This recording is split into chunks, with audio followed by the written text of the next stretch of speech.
राधे। जय श्री कृष्ण सभी कृष्ण भक्तों को। जय श्री गुरुदेव भगवान। चलिए भक्तों, कार्तिक महात्मा का 6वां अध्याय शुरू करते हैं। जय श्री कृष्ण। नारद जी ने कहा कि जब 2 घड़ी रात शेष रह जाए तब तिल, कुश, अक्षत, चंदन आदि लेकर शुद्ध होकर जलाशय पर जाएं। नहर की अपेक्षा नदी में स्नान करने से 10 गुना फल मिलता है और नदी की अपेक्षा संगम पर स्नान करने से 10 गुना फल मिलता है और तीर्थ पर स्नान करने से इन सबसे दूना फल होता है। स्नान से पहले भगवान का ध्यान करके स्नानार्थ संकल्प करें। फिर तीर्थ में उपस्थित देवताओं को क्रमशः एवं आचमनीय देवे। अर्ध मंत्र यह है: हे कमलनाथ आपको नमस्कार है। हे जलशाही भगवान आपको नमस्कार है। हे ऋषिकेश आपको प्रणाम है। मेरे दिए हुए अर्घ को आप ग्रहण करें। वैकुंठ, प्रयाग तथा बद्रिकाश्रम में जहाँ कहीं भगवान विष्णु गए वहाँ उन्होंने 3 प्रकार से अपना पैर रखा था। वहाँ पर ऋषि वेद यज्ञों से के सहित समस्त देवता मेरी रक्षा करते हैं। हे जनार्दन, हे दामोदर, हे देवेश, आपको प्रसन्न करने के लिए मैं कार्तिक पक्ष में विधिवत प्रातः स्नान कर रहा हूँ। आपकी कृपा से मेरे समस्त पाप नष्ट हो जाएं। हे हरे, कार्तिक मास में व्रत तथा विधि पूर्वक स्नान करने वाला मैं अर्घ देता हूँ। आप राधिका सहित ग्रहण करें। हे कृष्ण, हे प्रबल राक्षसों का नाश करने वाले भगवान, आप हे पापनाशक, कार्तिक मास में नित्य प्रति दिए हुए मेरे इस अर्घ द्वारा कार्तिक स्नान का व्रत करने वाला फल मुझे प्राप्त हुए।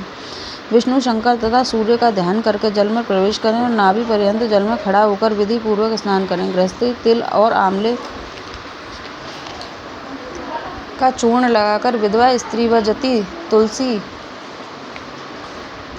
की जड़ की मिट्टी लगा के स्नान करें। सप्तमी, अमावस्या, नवमी, त्रयोदशी, द्वितीया, दशमी आदि तिथियों को आंवला तथा तिल से स्नान नहीं करना चाहिए। स्नान करते हुए निम्न शब्द कहें: जिस भक्ति भाव से भगवान ने देवताओं के कार्य के लिए 3 प्रकार का रूप धारण किया था, वही पापनाशक भगवान विष्णु अपनी कृपा से मुझे पवित्र बनाए। विष्णु जी की आज्ञा से कार्तिक व्रत करने वालों को के सारे इंद्र आदि देवता रक्षा करते हैं, अतः वह मुझे को पवित्र करें। बीजों, रहस्यों तथा यज्ञों सहित वेदों के मंत्र, कश्यप आदि ऋषि, इंद्र आदि देवता मुझे पवित्र करें। गंगा आदि सभी नदियों, संपूर्ण तीर्थ, 7 समुद्रों और समस्त जलाशय मुझको पवित्र करें। अदिति आदि सभी नारियों,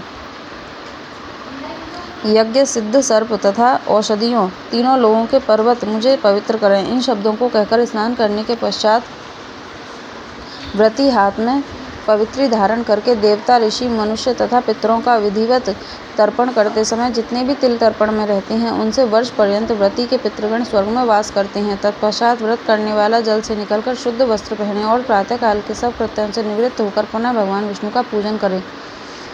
समस्त तीर्थों के सारे देवताओं का स्मरण करके भक्ति पूर्वक सावधान होकर चंदन, फूल और फलों सहित भगवान विष्णु को फिर अर्घ देवे। अर्घ मंत्र का अर्थ यह है: पवित्र कार्तिक मास में मैंने स्नान किया है। हे विष्णु जी, राधा के साथ आप मेरे दिए अर्घ को ग्रहण करें। पश्चात चंदन, फूल और तांबुल आदि से वेदपाठी ब्राह्मणों का श्रद्धापूर्वक पूजन करें और बार बार साष्टांग प्रणाम करें। ब्राह्मणों के दाएं पैर में तीर्थ रहते हैं, मुख में वेद और सारे अंगों में देवता निवास करते हैं। अपने कल्याण की कामना रखने वाले लोग न इनका अपमान करें और ना इनके साथ विरोध करें। फिर एकाग्रचित्त से भगवान विष्णु की प्यारी तुलसी का पूजन करें, उनकी परिक्रमा करें तथा उनको प्रणाम करें। हे देवी, हे तुलसी, देवताओं ने ही प्राचीन काल से तुम्हारा निर्माण किया है और ऋषियों ने तुम्हारा पूजन किया है। हे विष्णु की प्यारी तुलसी, आपको प्रणाम है। आप मेरे सब पापों का नाश करो। इस प्रकार भक्ति पूर्वक जो लोग कार्तिक व्रत का अनुष्ठान करते हैं वह संसार में सुखों को भोगते हुए अंत में मुक्ति को प्राप्त होते हैं। सारे रोगों का नाश करने वाला, पापों को नष्ट करने वाला, मनुष्य को श्रेष्ठ बुद्धि देने वाला, धन आदि का साधन, मुक्ति और कोई उत्तम व्रत संसार में नहीं है। जय श्री कृष्ण। कार्तिक महात्मा का 6वां अध्याय संपूर्ण।